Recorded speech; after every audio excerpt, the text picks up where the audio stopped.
Hey, so I did a video the other day and I went through all the cattle and talked about the different classes and types of cattle and stuff. You showed a bunch. And when I got done, I realized that, geez, I didn't point out some of the flaws in the that you could, if you're a cattle person, you probably see. And you see on this animal, basically what I want to show you is lice, okay? I didn't really talk about parasites the other day. So parasites, you know, worms, internal parasites, external parasites like lice and stuff, flies in the summer. We have a lot of that going on. There's different ways you can manage it. People have different philosophy on whether you should do it all natural or whether you should use chemicals. We're kind of somewhere in between. But what we have noticed is the most important part, whether you do, regardless of how you're treating parasites, the most important part is to have healthy cattle that have enough food in their bellies. Healthy cow is a happy cow. Healthy, happy cow is usually going to be able to tolerate and fight off parasites and maintain their health regardless of whatever parasite load is there. If your cattle are not healthy and you're just treating them with all kinds of chemicals to kill every single thing that's on them, they're not going to have any natural resistance to parasites, and as soon as you stop, they're going to just fall apart.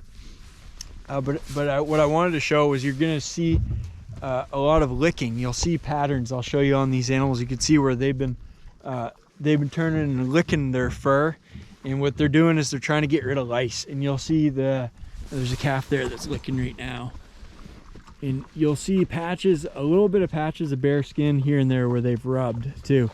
These ones don't have it too bad, but you could see like where she has licked there. You can see the matted down hair. So that is not uncommon here. That's pretty common.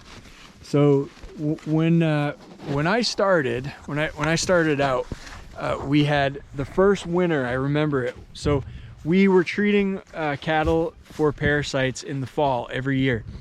And the very first fall, the first set of animals we treated them. We gave them an injectable Dectomax, which is a worming product. The injectable is supposed to be really good on parasites. And at the end of the winter, around this time of year, March, the cattle were licking and they were rubbing, and I was just watching them every day, and it bothered me. You know, I was like, I need to do something about this. So I actually went out in the pasture in the snow on snowshoes with some ivermectin wormer, and I had the bottle and I had the little spray thing, and the cattle, you know, they're so gentle here, they just let me walk up close to them, and you spray them and they run off, but then you just wait and they come back. But I poured, we only had 10 animals at the time, and I poured all 10 of them, and I was pretty proud of myself. But honestly, it didn't really make a difference. And the next year after that, every single fall, we treat cattle. We've tried the Dectomax injectable. We've tried ivermectin pour-on. We've tried. We actually did Safeguard on the calves this fall. And regardless of whatever that we tried for worming, every year they have lice in the late winter. It doesn't matter. It doesn't matter what you do. And so you probably have to, in the wormer, all those products, they work real good for a while, and then they're no longer effective after a while. So basically, what I've come to the conclusion is that these cattle in the late winter are going to have lice no matter what I do. And you know what? Come spring, you still got healthy cows coming into spring. They shed that winter coat and the lice go away. It's just a part of life. So what I've learned is that we can deal with a few lice. It doesn't seem to cause any noticeable weight loss or anything. We've had bad years that are worse than others, years that are better than others, but just give the cattle plenty to eat, keep them happy, and they seem to be able to manage it themselves.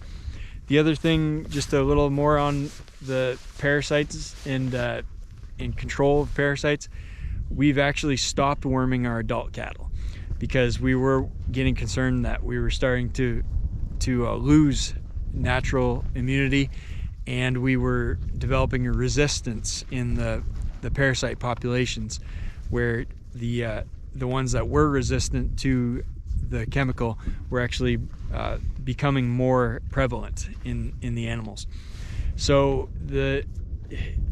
if you depend on the chemical, it becomes a crutch and you can't really do anything without it. So we've decided to try to allow the animals to develop resistance, and the ones that can't do so, we're just going to get rid of them, and the remainder of the animals will be more parasite resistant, and they'll pass on their genetics to their offspring. So it works pretty good. The other thing is we want to try to have healthy bug populations in the soil, and that ivermectin, those other chemicals, they're designed to kill bugs. And so when a cow has, you know, a bunch of that in its system and it kills all the parasites and then it shits out a manure patty and that breaks down on the ground, that's not breaking down that great when it kills all of the little microorganisms and the dung beetles and all the little bugs that are you know, part of the ecosystem that are breaking that down. So we're trying to minimize that, the use of that stuff, so that hopefully the soil can be a little more alive and cycle better, and maybe we'll figure out a way that we won't need it at all.